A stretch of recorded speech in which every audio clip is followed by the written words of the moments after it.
नोंथांमोननिसिम आङो खनजिथानि बागै फंनैसो बाथ्रा बुंनो सानदों आरोखि। मानो होनब्ला दाख्लैसो खनजिथाखौ जे आं भाइरेल खालामदों बिनि जाहोना नोंथांमोनहा मोनथिया जानो हागौ आं मानि थाखाय बेखौ भाइरेल खालामदों। खोनासंलांदो दा नोंथांमोनहा। हेलो लोगोफोर, नोंथांमोननिसिम फिन खेब आरोबाव खनजिथानि नोंथांमोननिसिम मोनसे आपडेट लानानै फैलायबाय। नोंथांमोना नैबे भिडिअखौ इन्ट्र'आव नायनानै मिन्थिखाबाय जानांगौ। दिनै फुल आपडेट होगोन नोंथांमोननो जे खनजिथा बर'खौ मानो गावनि हासबेन्डआ बेफोरबायदि खालामनाय बिनि बागै दा फुल आपडेट होदों आरोना गाव खनजिथानि हासबेन्डआ। नोंथांमोना भिडिअखौ फुल नायबा बुजिनानै मोनगोन आरोना। नोंथांमोनाथ' दाखालि साननैसो फेसबुकआव गावनि फेसबुक पेजाव होबाय दंमोन जानांगौ। नोंथांमोना गोबाङानो मिन्थिखादों जे खनजिथाया साननैसो मुलि बेफारि बेफोरबायदि मुलि फानबाय दंमोन। बिनि सायाव दा खनजिथाया बिनि जाय लोगो बिनि सायाव दा मा जादों मा जायाखै बेखौथ' जों जेबो मिन्थिया। दा बिनिफ्राय बिनि हासबेन्ड माने थग्रोन ना मा होनो बियो दा क्लियारिफिकेसन होफैदों आरोना। नोंथांमोना भिडिअखौ फुल नायबा बुजिनानै मोनगोन आरोना। दाखालि बावैथ' गोबाङानो खनजिथानि बागै बा हासबेन्डनि बागै बिनि खनजिथानि हासबेन्डनि बागै गोबाङानो दा मा बुंदों खनजिथानि हासबेन्डआ खनजिथानि सायाव आरो बे जाय मुलि बेफारि हौवा बिनि सायाव मा बुंदों नोंथांमोना नैबे भिडिअखौ फुल नाय। बा माबाफोर गोरोन्थि मावदोंमोन नामा बिसोर सानैजों बे भिडिअनि बागै नोंथांमोना फुल नायबा मिन्थिनानै मोनगोन। नङाबा मानो थाखाय बेफोरबायदि गावनि हिन्जावनि प्राइभेट भिडिअखौ बेफोरबायदि ससियेल मिडियानि गेजेरै शेयार खालामनो बिनि सायाव नोंथांमोना फुल मिथिनो लुगैदोंबा नैबे भिडिअखौ फुल नाय। खनजिथानि हासबेन्डआ मा बुंदों नोंथांमोना नायनानै लाग्रो। मानो होनब्ला दाख्लैसो खनजिथाखौ जे आं भाइरेल खालामदों बिनि जाहोना नोंथांमोनहा मोनथिया जानो हागौ आं मानि थाखाय बेखौ भाइरेल खालामदों। खोनासंलांदो दा नोंथांमोनहा। दाख्लैसो आङो गुवाहाटीनिफ्राय मथा मथि 12-13 फैदोंमोन आरोखि आं न'आवहाय। 12-13 न'आव फैबाय आङो। फैनानै जेनेबा ओरैनो जब कार्ड माबा माबि बानायनांगौ दंमोन नालाय बे बानायनो फैनायावहाय माने सानसेखालि हरनि 10टा बा 10:30सोआव बिनि मबाइलाव मेसेज फैदों आरोखि। गाव नुबायमोन मानसिया मेंनानै। ओमफ्राय मेसेजखौ आङो बिदिनो 12टा माबासोआव नायाखै आरोखि। ओमफ्राय थिग बिदिनो आंबो 12टा 12:30सोआव एसे उदैखौ डिस्टार्ब मोननानै बिनि मबाइलखौ लानानै ओंखारदों आरोखि आङो। बिनि मबाइलखौ लानानै ओंखारनायावहाय आरो खेनसे बिदिनो 12:30सोआवहाय मेसेज हाबबावबाय बेनाव। सोर एथ' हराव मेसेज हरबाय थाखो नायबाय आं। बे मेसेज हरग्राया नामा माबामोन आरोखि गाव सेभ खालामनानै दोननाय आदा आर्मि बिसि लिरनाय आरोखि। मानसिया फौजि मावो ना मा मावो बेखौ आं मिथिया। ओमफ्राय मेसेजखौ नायबाय आं, वाट्सएप मेसेजखौ नायबाय आं। गाज्रि आरोखि, मोजां गैया मोनसेबो। ओमफ्राय हाबजोबना नायबाय आङो सिरियालनो। सानैजों फुरा रायलायनाय माने मेसेज हरलायनाय गाज्रि। ओमफ्राय भिडिअ कलिं रायलायनाय। भिडिअ कलिं रायलायनायावबा मा रायलायनाय बेखौथ' जों मिथिला। ओमफ्राय बिदिनो अनेक खथा मेसेजआ दाननाय दं आरोखि। बेफोराव माबा माबि हरनाय जानो हागौ। नैबे जोंनिया दाननाय, खनजिथाना दाननाय, ओमफ्राय बेनिया दाननाय गैया। भइस मेसेजबो दं। आङो स्क्रिन रेकर्ड खालामनानै दोनखादों, लाखादों। ओमफ्राय होमबाबो जेबो सानाखै आङो। ओमफ्राय बे थांलायबाय आरोखि, बेयाव जेबो सानाखिसै। ओमफ्राय आरो बिदिनो साननैसो थानानै आरो हरबावबाय बियो बिदिनो मेसेज। आंथ' रागा जोंबाय। माने माबा फैसानि खोथा जाहाबदों आरोखि। बे जोंना फैसा बिहरदोंमोन नामा माबा लन किस्ति होनो ना मानोब्ला फैसा गैया आंनाव, फैसा हरलाय, फैसा नांगौ आंनो। बे खोथाखौ बियो 2 ना 3 होफिनदों। फैसा बेथन मोनथ'वाखै, न'आव हरजोब्बाय आङो बेथना, हिनजावाबो हरजोब्बाय होनना बुंदों आरोखि बियो। बिदिमोन नालाय जाबाय। नायबाय आं आरो मोजाङै नायबाय। ओमफ्राय फैसानि माबालायनाय नालाय ओमफ्राय आङो टारगेट लानानै बिनि फन पेआव सिङाव हाबबाय आरोखि आङो। फन पे सिङाव हाबनाय नायब्ला बे हौवाया फैसा हरखायो द्लाम। सानसे बाद साननै बाद हरो बिदिनो 10,000 गाहाम, 500, 1,000, 1500, 2,000, 3,000 बिदि हरबाय थायो बियो, बे सेंग्राया। बेखौ नायबाय आं ओमफ्राय आरो बे फन पेखौ बोख्लायना नायबावबाय आङो सासेनि मोनलायबाय बिदिनो अनेक हौवाफोर हरनाय 500 1500 1000 बिदिनो हरबाय थानाय आरोखि बिदिनो नामफ्रा सासे दङ बासुगाव लिरनाय बेबो हरदों ओमफ्राय देरहासादखौथ' आं आवगोलावनो हमनो मोनखानायखा मिन्थिखानायखा देरहासादजों बे गुवाहाटियावबो लोगो हमलायदों बे समाव फिसाला सानैबो थांफादों होमबा आं गुवाहाटियाव खामोन ओमफ्राय निजिराबो दंफायोमोन बेजों लोगोआव बे फैबाय थायो आरो बे देरहासादा सानसेखालि ओरै गामियावबो लोगो हमफैदों नामाथाय नुनाय बायदि आरोखि मानसिफ्रा बुंदों सोरबा हौवाजों लोगो हमदों आं जे जायगायाव दा भिडिअ खालामदों बे लामायाव आरोखि ओरैनो बेहा गोदोनिफ्रायनो दावरावखा गोदोबो दुर्गा होनायजों जाबाय बियो रकेन होनायजों जाबाय बियो ओमफ्राय आरो सासे दंबावोमोन बोरैबा थामलै बिनि नामा बेनाबो देरहासाद ना माबामोन बे गसाइगाव ना अबेबा साइडनि अनेक हौवाफोरजों बिदिनो गाज्रि रायलायनाय ओमफ्राय सासे गौरां हटेलाव लेंहरलायनाय जगदिस होननाय बेबो दं आरोखि नोंथांमोना बिसास सानथाराबा मालाबा मानसिखौ लोगो हमनानै सोर बिनो थाखा हरा बिनि मबाइलाव चेक खालामबा नोंथांमोना नुजोबगोन सोरनि नाम्बारा दं सोर हौवाफोरनि नाम्बारा दं वाट्सएपआव नाय आरो बिनि जाय गोसथोनाय माने जायनाव थाखा बिहरनाय मानाय गाज्रि रायलायनाय बै हौवाफोरना प्रफाइल गैया खिन्थु सासेबो बिसोरो माने पार्सनेल नाम्बार लाखायोदां माने बिदि रायलायग्रा जोंना फैसानि लब जाबाय फैसा लब देखायहरसै गावनि अंगखौ सोर फिसाया बेफोरबायदि मेसेज नुनाय थाखा बिहरानो जानाय मानायखौ नुनानै सोर फिसाया रागा जोङा जानो सोर फिसाया दुखु मोना जानो सोरनिबा बिसिनि फिसायाबो बेफोरबायदिखौ नुयोब्ला खालामखागोन बेफोरबायदि हिनजावखौ खालामा नङा खालामखागोन खालामनायाबो खालामनाय जानाय नङामोन आङो बे मेन खोथाया जाहैबाय दाख्लै जों 1 थारिखनिफ्राय पिकनिक जादों थिगैनो 1 थारिखआव पिकनिक जानायावबो 2 थारिख ना 3 थारिखआव बिदिनो खेनसे दावराव जादों बहायबो सोरनिबा बोरैबा नाममोन बेखौ आं गोसोआव गैला आरोखि नर्मेल केसमोन गाज्रि रायलायहरनाय बेजोंबो माबा माबि बुंहरलायनाय दंमोन थांबाय थांनानै जेनेबा दाख्लै मागोआवहाय पिकनिक जानाय दा मेन घटना दावरावआ जाबाय जों मागोखौ थिगैनो 14 थारिखनिफ्राय जानाय जादों आरोखि बिसिनावहाय राजदाबिरि होननाय गामियावहाय जानानै 14 थारिखआव जाबाय थिगैनो रंजाबाय मोसाबाय रावबो फैयाखिसै ओमफ्राय आं फैबाय न'आव फिसालाखौ लानानै फैबाय आरो अखानायै थांबावबाय जानो 15 थारिखआव जानायाव नोंथांमोना नुखादों 15 थारिख खालि बियो मा सिस्टेम आखलनि जामोन मालायनि गथ'फ्रा न'आव उन्दुजोब्बाय बेना फिसाया गारि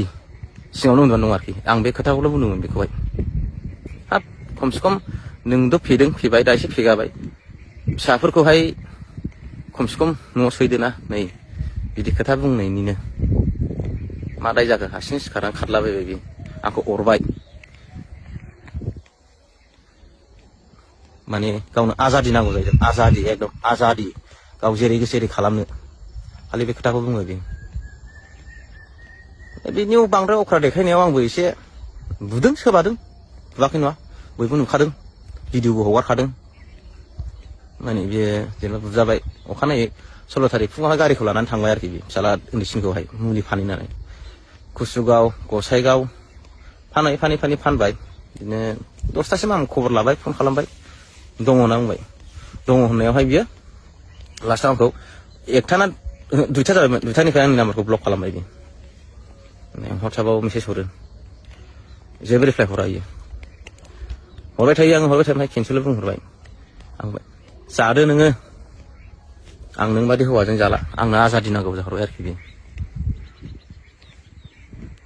ओमफ्राय लोगोफोरनि सिगाङाव बुंहरो आंखौ सैमा बादि बुदों दोखो बुदों आं दा हस्पिटालावसो दं मायावसो दं होनना बुङो ओमफ्राय मानसिया बुंबाय जाहारबारि बिमानायनाव दं आं होनना बुंबाय बे ओमफ्राय अखानायै फुङावनो खोन्थाहरबाय सासे लोगोआ रोनि खाथायावसो दंहैयो मानसियानो ओमफ्राय रोनि खाथानिफ्राय फिन बेक फैबाय बे रुनिखातानिफ्राय बेक फैनानै मा जाखो दाख्लै दावराव जानाय कारिगावआवहाय माबालायनाय आरोखि मा होनो सावग्लुंलायनाय खालि बियो पार्कआव एरियायाव थाखो ना अबेहाय थाखो ना होजों रुनिखातानिफ्रायनो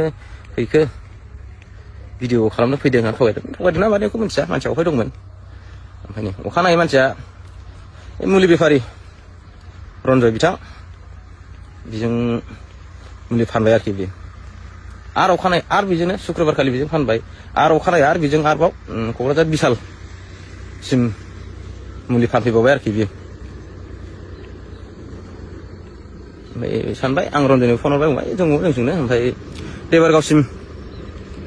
फैफादोंमोन होनना बुंबाय रन्जयआ थगायबाय आरोखि देबोरगावनिफ्राय बियो नोंखौ गिनानै थांफिनबाय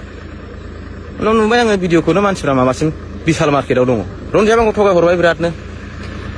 बेफोर खम नङा थिग नङा रेकर्डबो दं बेहा बिराद गाज्रि आं दासो एसे मिथिबाय आरो बेना मुलि बेफारिफ्रानो खालि हिनजावफोर गोजा नामाथाय हिनजावफोरनि सारा बेहा मुलि फाननायनि माबायानो गैया नामाथाय खालि हिनजावफोरल' बे फानबाय जोब्बाय ओमफ्राय बिनि उनाव बोरै जाखो ओदिनखालि थांबाय बे सिदा गुवाहाटि सुनिबारखालि दाख्लै खय थारिखमोन बे सुनिबारा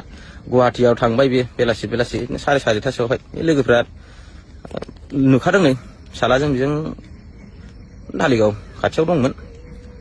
ओमफ्राय मानसिया अखानायै फुङावहाय मानसिया गुवाहाटियाव रिल्स लाबाय आरोखि बियो रिल्स लाग्राया बे थाहैनाया आफाय थाहैया बियो सानसारियाव थाहैदों तामुलपुरनि सासे दङ बेबो जों गामिनिफ्रायनो बेबो गथ' लाना खारखानायखा तामुलपुरनि फैसालि होननाय नाम आरोखि बियो बेजों थांनानै थाहैबाय थानानै ओमफ्राय बुंहरदोंमोन आं मेसेन्जाराव बारे बार फैदो होननानै जाजाबाजोब्बाय बियो ओमफ्राय आंखौ खुनु रिप्लाय हरा बियो रिप्लाय हरनानै आंबो गोसोखौ दुखु मोनबाय दाल' नङा गोदोनिफ्रायनो नों खयथा हौवाजों बेबायदि माबा जाखो मेरला हौवाफोर रकेन दुर्गा देरहासार माबा माबि नाम अनेक दं नोंथांमोना गोदोबो नुखानायखा बेबायदि दावरावआवनो बेबायदि मिटिं खालामजाबाय बे समाजावहाय गावनि बेबायदि दायावनो होमबाबो बुजिया आरोखि बियो आंबो रागा जोंबाय ओमफ्राय आंबो मेसेन्जाराव हरबाय नोङो जुदि सानथामनि गेजेराव सफैयाब्ला आं नै बे भिडिअखौ पस्ट खालामगोन होनना बुंबाय बे भिडिअ आंनाव गैखालामोन दे खिन्थु नोंथांमोन बे भिडिअ आं अलरेडि आवगोलाव गाव हरदोंमोन हराखै नङा आवगोलाव आं कम्पानियाव थानाय समाव हरदोंमोन बियो ओमफ्राय आं भिडिअखौ दानखाबायमोन ओमफ्राय गावनि मबाइलावसो रिपिट मोनफिनदों आङो बे माबाखौहाय भिडिअखौ ओमफ्राय आं बिनिफ्राय वाट्सएपआव सेन्ड खालामनानै लादों आरोखि मानि थाखाय लादों होनना बुङोबा बिनि बे गुबुन हौवाफोरजों भिडिअ कलिं रायलायनाय बेबायदि गाज्रि बुंहरलायनाय माबा नायनो माबा मा नुनो बुंहरनायखौ नुनानैसो आङो बिनि भिडिअखौ माबादों आंनि गोसोआव साननाय दङमोन सानसे बेलासि बे मालाय हौवाफोरजोंनो भाइरेल खालामजागोन फैजागोन भाइरेल खालामजानो गिनानैनो बैसोर हौवाफोरनि नाम्बारखौ दानाबो बियो ओमफ्राय माने आं गोनाङाव रायलाया ओमफ्राय आंखौथ' न'आव थाखाया मानो होनबा आं थाबाथाय रायलायनो मोना नालाय आंखौ साननै सानथाम थाहैबाय न'आवहाय ओमफ्राय आंखौ बारे बुंगोन नों थां ओमफ्राय नांलायाबाबो खमलायाबाबो ओरैनो खारगोन बियो खारनानै थाहैनोसै ओमफ्राय बुंसै नों न'आव थाबा आं थाया नों न'निफ्राय गोजानाव थाबासो आं न'आव थांगोन बे खोथाखौ बारे बुङो आरोखि बियो बे खोथाखौ बारे बुङो मानो होनबा बै हौवाफोरजों रायलायनो मोनाब्ला बै हौवाफ्रादि गावखौ भाइरेल खालामगोन बे खोथाया राइट बेनिखायनो बेबायदि आंबो गोसोआव दुखु मोननानै लास्टआव नों सानसे बेलासि जाखागोन नोंनि माबाखौनो नुजोबखाबाय आं ओंखायनो आंनो रागा जोंनाया गाव सानथामनि गेजेराव फैयाव आंनि दाख्लै बे भिडिअखौ भाइरेल खालामना होनाय जादों आरोखि दा आंखौ बयबो मानसिफ्रासो बुंदों दायनिगिरिया सोर जेब्ला सानैनि गेजेराव समाज लानानै मिथिजागोन आयेन लानानै मिथिजागोन होनबा बिनि मबाइलाव चेक खालामबानो नोंथांमोना गासिबो नुजोबगोन होनबा दायनिगिरिया सोर बेखौ A to Z मिथिगोन होनबानो मेन खोथाया बेसो जाहैबाय आंथ' बेखौ जेबो खालामाखै सोर फिसालाय एफा एनैखौलाय राया जानो बुवा जानो बेबायदि आखु नुबाय थानाय होनबाबो आं बेखौ एखमबा ओरैनो एसेल'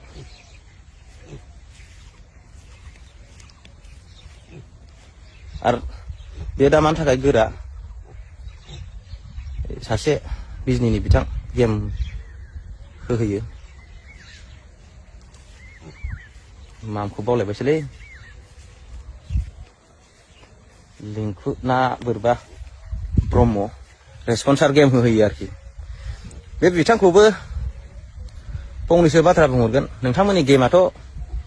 इलिगेल गेमसो नालाय नोंथांमोनाबो पुलिस केस होयोबा एसे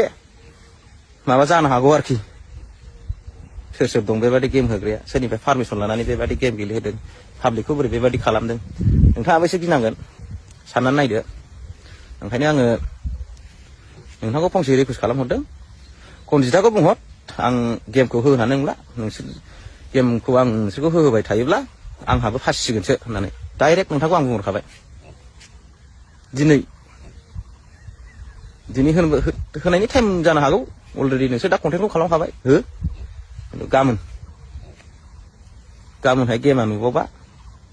नोंथांखौ आं डाइरेक्ट केस होनाय जागोन बे खोथाखौनो दा रायजोफ्रा बिथांमोना आंनि बे फंनै फंथाम खोथा शेयार खालामनायखौ नंगौ सानदोंना नंखाय सानदों नोंथांमोना उनाव बिजिरलायबानो जाबाय बिजिरनायनि फरे डिसिसनखौ नोंथांमोना मा लायला कनजिताथ' आंखौ जेल जाहोनो नागिरदों दिनै केस होनो नागिरदों हो आंहा बावहाय जेबो माबा गैया जेनेबा आं भाइरेल भिडिअखौनो हगारना होबाय बे होनो हागौ होथों दाया मा बाव जाखांगोन आं मानिगोन आंखौ केस होनायनि उनाव गावदि मा जालांगोन बेखौ गावबो साननांगौ मा खोथा ओंखारलांगोन गोदोनि बाथ्राखौबो गोसोखांनांगोन बे गोदो बेबायदि दावराव जानायावनो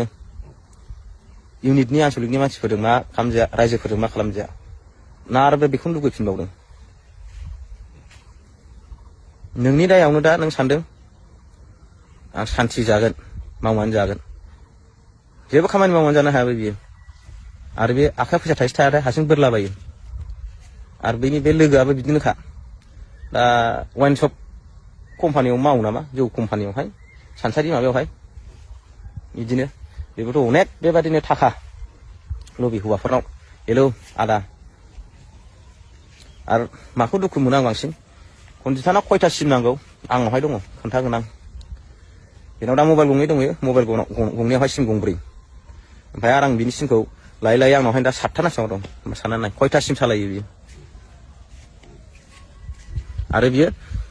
आंनि भिडिअखौ लगेनो दानफिनो मानो होननानै बुङोब्ला बेनाव गासिबो फेसबुकआनो आं लगिन जाजोबो नोंथांमोना नुयोना बे मा फेसबुक पेजआवहाय शेयार खालामो साननानै नाय आंखौसो बुंदों आंनाव दङ मोननै गावनि मोनसे आंनि मोनसे गावनि अरिजिनाल कनजिता बर' मा होनो कनजिता बसुमतारी मोनसेया KO मोनसेया KA बे मोननैयाथ' गैखाया अलरेडि ओमफ्राय मोनसे दं आंनाव कनजिता बर' पेज दं आरोखि उनाव BTY कनजिता BTY पेज दं बे मोननैल' आंनावहाय जेबो गैया आंनाव आवगोलाव लगिन जायोमोन दा गाव पासवार्डखौ चेन्ज खालामबाय आं दा लगिन खालामनो हाला आरोखि गोबावसै बे जानाया मथा मथि दाख्लै जानुवारि 2-3 थारिख खालि आंखौहाय आं लग आउट खालामना होदों बे ओमफ्राय गाव फेसबुक आइडिखौ पासवार्डखौ चेन्ज खालामना लादों दा नोंथांमोना भिडिअखौ नायनानै गोसोआव मा सानदों नोंथांमोना बेखौ माबाबानो जाबाय बिजिरलायदो दाया सोरनि दायखौथ' आंखौ बांसिन नंखागोन मानो होनबा भिडिअ भाइरेल खालामनायनि जाथावथाव खालामबाय नालाय गाव ओंखायनो आं खालामबाय बिसेस खालामाबा उनाव नुगोन नोंथांमोना मिटिं सिटिं जायोब्ला बाय होमबा लोगोफोर बेनोसै आंना